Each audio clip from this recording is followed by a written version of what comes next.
Salam, kita berjumpa dalam Victorious Devotion hari ini, saudara yang dikasihi Tuhan. Sebelum memulai devotion kita, saya ajak kita untuk bersatu dalam doa. Kita berdoa.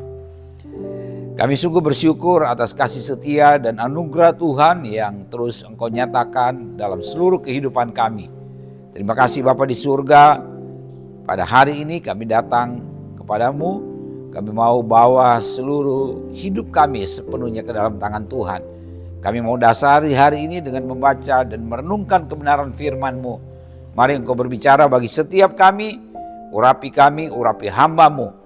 Kami berdoa, kami percaya bahwa kuasa firman-Mu terus nyata dalam kehidupan kami. Terima kasih Bapa di surga, dalam nama Tuhan Yesus kami sambut firman-Mu dengan sukacita. Haleluya. Amin. Saudara yang dikasihi Tuhan, hari ini saya mengajak kita untuk membaca satu bagian firman Tuhan yang saya ambil dari kitab 1 Tesalonika pasalnya yang ke-5, ayatnya yang ke-12 dan 13. 1 Tesalonika pasalnya yang ke-5 ayatnya yang ke-12 dan 13 saya akan bacakan. Demikian firman Tuhan. Nasihat. Kami minta kepadamu saudara-saudara supaya kamu menghormati mereka yang bekerja keras di antara kamu, yang memimpin kamu dalam Tuhan dan yang menegur kamu, dan supaya kamu sungguh-sungguh menjunjung mereka dalam kasih karena pekerjaan mereka. Hiduplah selalu dalam damai seorang dengan yang lain. Saudara yang dikasihi Tuhan, judul renungan kita hari ini saya beri judul Hormatilah. Bekerja dan melayani Tuhan adalah sesuatu yang harus kita lakukan sebagai orang-orang yang sudah diselamatkan. Tapi dalam bekerja dan melayani Tuhan, kita jangan pernah berharap penghormatan, jangan berharap apresiasi, atau jangan berharap apa yang kita lakukan itu dihargai orang, saudara dikasih Tuhan. Seperti halnya dalam kitab Lukas pasalnya yang ke-17 ayat yang ke-10 bilang bahwa demikian jugalah kamu apabila kamu telah melakukan segala sesuatu yang ditugaskan kepadamu, hendaklah kamu berkata, kami adalah hamba-hamba yang tidak berguna.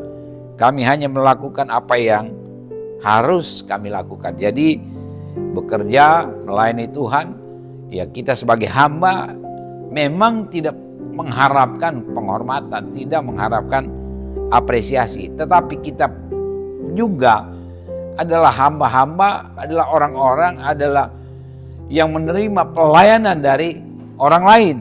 Nah di sini saudara dikasih Tuhan, Rasul Paulus mengingatkan jemaat di Tesalonika dan kita semua, kita sebagai orang-orang yang dilayani wajib memberikan penghormatan, wajib menghargai, wajib mengapresiasi orang-orang yang melayani kita, ya. Jadi hari ini saya ajak kita untuk merenungkan yang pertama bahwa kita harus hormat kepada mereka-mereka yang bekerja keras, mereka-mereka yang melayani Tuhan. Ya kita harus taruh hormat kita setinggi-tingginya kepada mereka, respect kita kepada mereka. Ya kita harus menghargai setiap mereka yang melayani pekerjaan Tuhan, ya. Jadi saudara dikasih Tuhan, itu yang diingatkan buat setiap kita, karena memang ya kita sudah dapat banyak dari orang-orang yang melayani kita.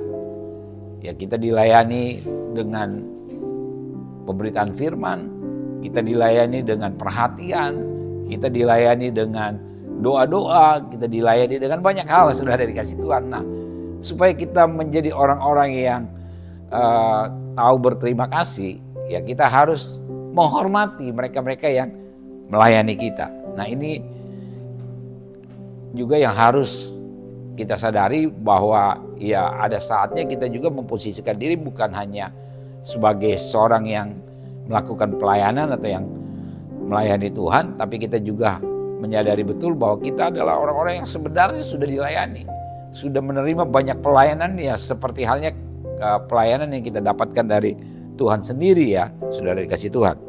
Nah yang kedua, saudara dikasih Tuhan, di sini diingatkan bahwa harus kita menghormati pemimpin. Dikatakan di sini, kami minta kepadamu saudara-saudara supaya kamu menghormati mereka yang bekerja keras di antara kamu, yang memimpin kamu dalam Tuhan. Ya, jadi setiap kita yang dipimpin, setiap kita umat Tuhan harus juga menghormati pemimpin kita. Ketika kita menghormati pemimpin, itu artinya kita tunduk pada otoritas. Otoritas tertinggi kita memang adalah Tuhan.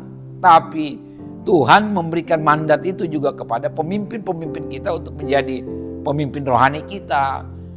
Pemimpin di mana kita bekerja, pemimpin di komunitas kita mungkin. Ya kita harus hormati mereka, kita harus hargai mereka. Jadi ya tidak ada salahnya kita untuk menghormati pemimpin. Dan yang berikut saudara yang dikasih Tuhan, yang ketiga, hormatilah mereka yang menegur kita. Ini memang sesuatu yang tidak mudah ya saudara. Ketika kita didapati melakukan kesalahan, ketika kita perlu dinasihati, ada orang-orang yang memberikan masukan, ada orang-orang yang mengoreksi kita, ada orang-orang yang menegur kita. Tujuannya itu baik. Tujuan itu untuk mengingatkan kita supaya kita tetap berjalan di rel kebenaran. Dan kalau kita didapati mungkin tanpa sadar melakukan kesalahan dan ditegur, firman Tuhan berkata bahwa hormati mereka yang menegur kamu, hormati mereka yang menasihati kamu. Kalau kita terima itu dengan baik, kalau kita respon dengan baik, saya percaya bahwa setiap teguran, setiap nasihat, setiap masukan, setiap kritikan sekalipun, ketika kita terima itu dengan baik, itu menjadi sesuatu yang positif buat kita. Sehingga kita menyadari bahwa kita perlu diperbaiki, kita perlu mengalami kemajuan dalam hidup ini. Kita tetap harus berjalan dalam relnya Tuhan. Nah, kita harus hormati mereka-mereka yang menegur kita. Dan ini memang sesuatu yang harus kita biasakan untuk bisa menerima teguran. Ketika kita tidak bisa menerima teguran, kita akan menjadi orang-orang yang sensitif, orang-orang yang gampang kepahitan, gampang patah hati. Saudara dikasih Tuhan, akhirnya apa? Ya yang rugi kita sendiri. Oleh karena itu hari ini kita diingatkan lewat renungan firman Tuhan ini bahwa hormatilah. Siapa yang harus kita hormati? Kita harus menghormati mereka yang melayani, menghormati mereka yang bekerja keras. Yang berikut, kita harus menghormati pemimpin kita. Itu artinya bahwa kita tunduk pada otoritas. Sama halnya dengan kita tunduk kepada Tuhan. Dan yang ketiga tadi, bahwa kita harus menghormati mereka yang menegur ataupun yang menasihati kita. Ya, saudara dikasih Tuhan, biarlah kita terus tetap semangat di dalam Tuhan. Kita percaya bahwa kita akan terus semakin menjadi pribadi yang baik dan berkenan kepada Tuhan. Baik, demikian renungan kita pada hari ini. Saya ajak untuk kita bersatu dalam doa. Kita berdoa.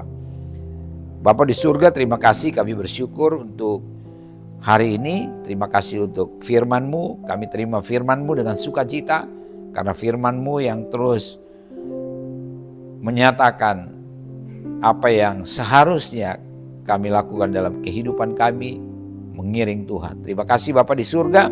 Kau berkati semua umat Tuhan yang mengikuti Victorious Devotion hari ini. Apapun yang menjadi persoalan, pergumulan, masalah dalam kehidupan ini, kami percaya bahwa ada Tuhan yang senantiasa campur tangan. Ada Tuhan yang senantiasa menolong setiap kami. Terpujilah Engkau Tuhan.